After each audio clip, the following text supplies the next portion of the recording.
అందరి జీవితాల్లో యోగా అనేది ఒక పార్ట్ ఆఫ్ అవర్ లైఫ్ కావాలి.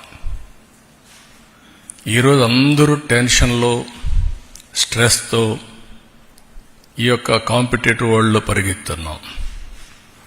టెక్నాలజీ వల్ల ఇంకా ఈ టెన్షన్ పెరుగుతూ ఉంది, స్ట్రెస్ పెరుగుతూ ఉంది, లైఫ్ మెకానికల్గా అయిపోతూ ఉంది, రిలాక్సేషన్ లేని పరిస్థితులు వస్తున్నాయి.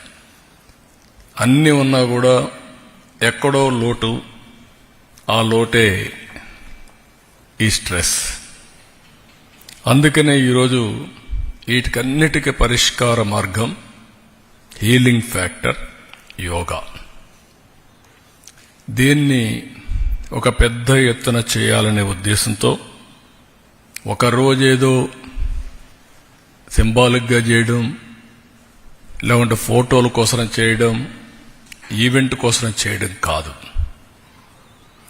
ఇది ప్రతి ఒక్కరిలో ప్రగాఢమైనటువంటి మార్పు తీసుకొచ్చే విధంగా, వాళ్ళ జీవన శైలిలో భాగంగా ఉండేట్టుగా, అంటే it is a part of their life. దీన్ని మనం ముందుకు తీసుకుపోవాల్సిన అవసరం ఉంది.